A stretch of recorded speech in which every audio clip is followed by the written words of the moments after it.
Ngayon naman, ituturo ko naman sa inyo kung paano kayo makapag-register sa SSS or makakuha ng SSS number online.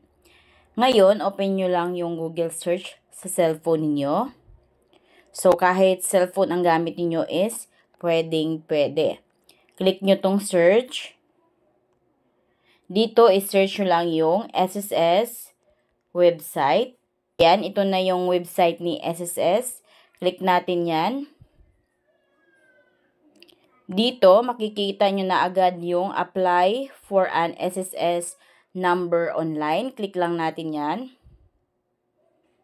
Ayan, ito na yung step-by-step guide ni SSS.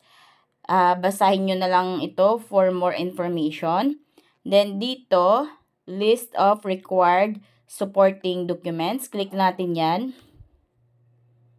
Ayan, so dito makikita nyo lahat yung mga tinatanggap lang ni SSS ng mga valid ID. So, ito lang yung mga list of valid ID na tinatanggap ni SSS. Then, kailangan din mag-submit kayo ng birth certificate. So, isa yan sa requirements, PSA birth certificate. So, in the absence of birth certificate, so any of the following documents naman na naan dito. Ngayon, click na natin tong start. So, dito sa registrant record verification, mamimili kayo dito kung ano yung meron sa pangalan ninyo. So, dahil iba't ibang tao is meron lamang first name. So, kung naka first name lamang kayo, so yan yung piliin ninyo. Click natin yung circle. Yung iba naman is naka last name only. So, piliin natin yung circle ng last name. Ayan. Next naman is kung last name and first name only yung nasa birth certificate nila. So, click natin yan. Ayan, last name and first name only. Next naman, kung halimbawa complete name naman ang pangalan ninyo, meron kayong apelyido, middle name, pangalan. So, ang pipiliin ninyo is itong circle ng complete name. Ayan. Kaya dito, lagay nyo lang yung inyong apelyido, pangalan, middle name. Next is your suffix. Kung kayo ay may suffix, click nyo lang yan.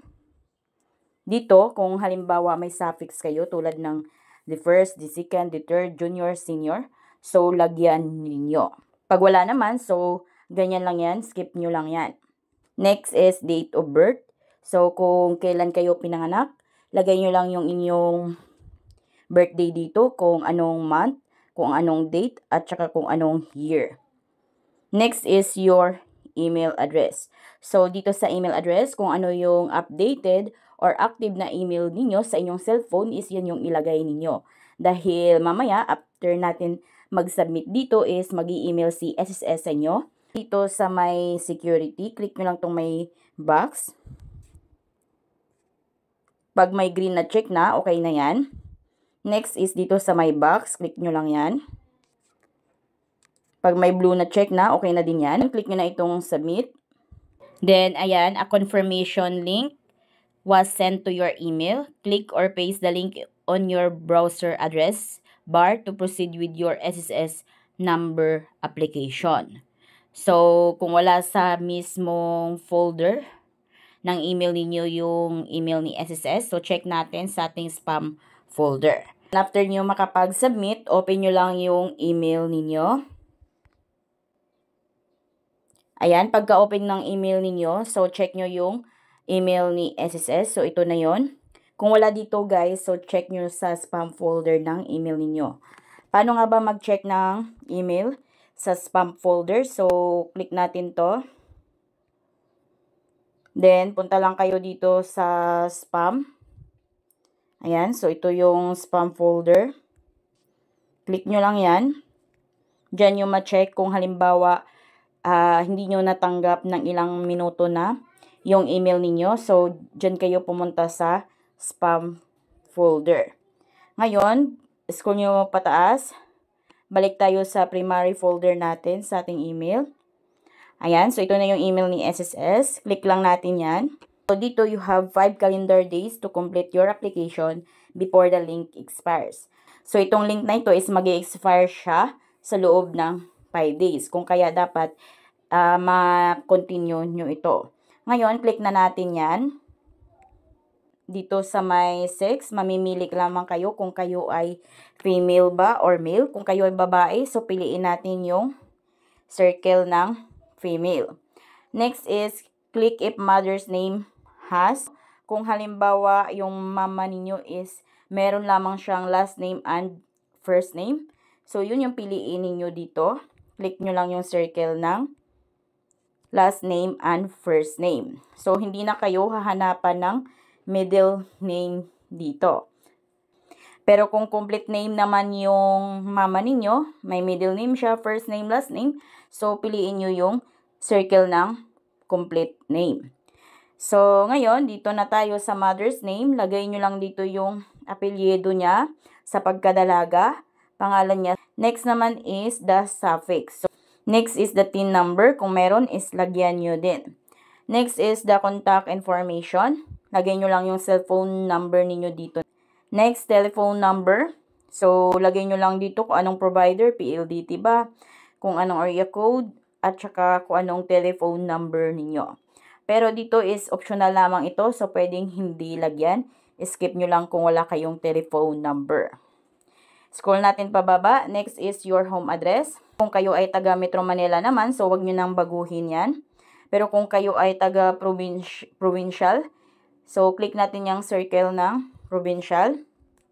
Ayan, next is the select province. Click natin yan.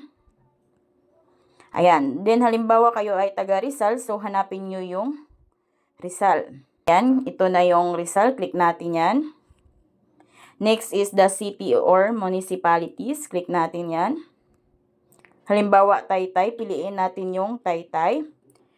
Next is the barangays. Halimbawa, San Juan. Click nyo lang yung San Juan. Next naman is the building name. So, kung wala naman kayong room number, floor number, unit number, and building name, so skip nyo lang yan. Next is house number or lot and block number. Next is the street name. Next naman is the subdivision. So, hindi naman lahat nakatira sa subdivision. So, pwedeng skip nyo lang yan. Huwag nyong lagyan. Dito naman tayo sa purpose of registration. Dito, mamimili kayo kung for employment ba, for self-employed, OFW, non-working spouse, claimant, kayo ng SSS benefits, or kaya survivor, pensioner, or guardian. So, mamimili lamang kayo dyan. Ang pipiliin ko is self-employed. Click natin yan. Ayan. Pag once na self-employed yung pipiliin ninyo, hahanapan kayo ng profession or business. Then, kung magkano nga ba yung estimated monthly earnings ninyo. Click lang natin ito. Pag click nyo yan, halimbawa, i-type nyo is A. Ayan, lalabas na agad lahat ng profession or business ng under ng my A. So, hanapin nyo lang dito yung applicable sa inyo. Ayan, machine operators. Ayan, so ang daming mapagpipilian. So, andito na lahat ng profession or business. Pag halimbawa naman, kung kayo ay vendor, so, dyan, type nyo lang vendor. Ayan. Street vendors. Ayan. So, pipiliin nyo. Sa akin is admin. Ayan. Lalabas na agad lahat ng may admin dyan. So, pipiliin ko tong administrative and executive secretaries. Click natin yan. Ayan. Then, the estimated monthly earnings. So, lagay natin halimbawa up to 30,000. After nyan, click na natin tong next. Ayan. Dito naman is the social status naman. Dito, click lang natin tong marital status. Kung kayo ay single, so piliin natin yung single. Nationality, Filipino, so okay na yan. Next, religion. Click natin to, select religion. Halimbawa kayo ay Christian, piliin nyo yung Christian. Next naman is the place of birth. So, saan nga ba kayo pinanganak? Halimbawa, Philippines. So, okay na yan. Next, kung Metro Manila or province ba? halimbawa Metro Manila, nyo na itong baguhin. Kung halimbawa naman provincial, click nyo lang tong provincial. Ayan, then click nyo tong select province. Halimbawa Rizal, so hanapin nyo dito yung Rizal. Kung anong city or municipality, click natin to.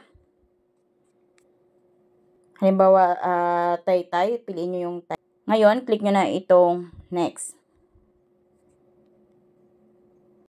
Dito naman, fill out nyo lang yung mga information na dapat nyong fill upan dito. Your beneficiaries, mother's name, at saka kung may mga anak kayo, so lagay nyo lang dito. At saka kung may mga beneficiaries kayo dito, dagdag nyo na din, lagay nyo lang din. Sa father's name, kailangan nyo maglagay ng pangalan ng papa ninyo. Pero dito naman sa mga children's and beneficiaries, so pwede nyo hindi yan lagyan. Click na natin tong next. Dito naman, lagay lang natin yung ating preferred user ID. So ito na yung user ID natin, kada login natin sa ating SSS account. Then dito, lagay nyo lang yung inyong height at saka yung timbang ninyo, yung weight ninyo. Sa baba, nakalagay na UMID P-Card application is optional. But then, nakalagay din dito na undergoing system enhancement is hindi pa pwede or available yung pagkuha ng UMID P-Card sa ngayon. Don't click next. Bago kayo mag-generate dito ng SSS number ninyo, double check nyo kung tama ba lahat ng information na nalagay dito. Then, pag tama na, click nyo na itong generate SSS number. Then click yes. So, pag once na mag-submit kayo, halimbawa birth certificate, click nyo lang tong birth certificate. Ayan, then choose file. Click natin yan. Then, click media picker. Then, hanapin nyo yung inyong birth certificate. Ayan, na-attach na natin yung ating birth certificate. So, dapat yung birth certificate na pinicturean ninyo is dapat ang format niya is JPEG or PDF. Maximum file size niya is 3 MB. Ngayon, click na natin tong submit. Then, click proceed. Ayan guys, congratulations! You have successfully applied for an SSS number. So guys, ito na yung registration information natin. Ito na yung ating SSS number. Click natin yung done.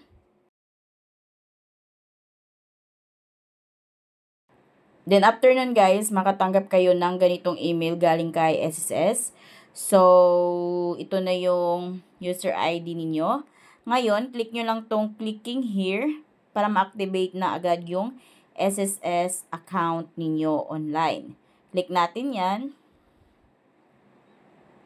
Ayan, tapos lagay nyo dito yung inyong SSS number na ginawa ninyo kanina. So, kung halimbawa di nyo na-screenshot or hindi nyo na-download yung inyong SSS number kanina, so, mag-i-email naman si SSS sa inyo. So, back muna tayo. Ito yung email ni SSS number online application. So, dito makikita nyo agad yung tulad kanina kung hindi nyo na-download yung transaction number or personal record or SSS number slip. So, ito na yung record natin. Ngayon, click nyo lang tong download sign para may copy kayo. Balik tayo doon sa ating email. Ngayon, click natin tong clicking here. Ayan, ngayon, lagay natin yung last 6 digits of our SSS number. Then, click natin to. Mag-create na tayo ng ating password. Confirm password. So, dapat match yung dalawa. Then, click next. Ngayon, pwede na tayong makapag-login sa ating bagong SSS account. So, ganun lang guys kung paano kayo magkaroon ng inyong SSS number online. So, kung kayo bago sa aking vlog, please consider to subscribe para updated kayo lagi sa mga videos ko. Thank you for watching!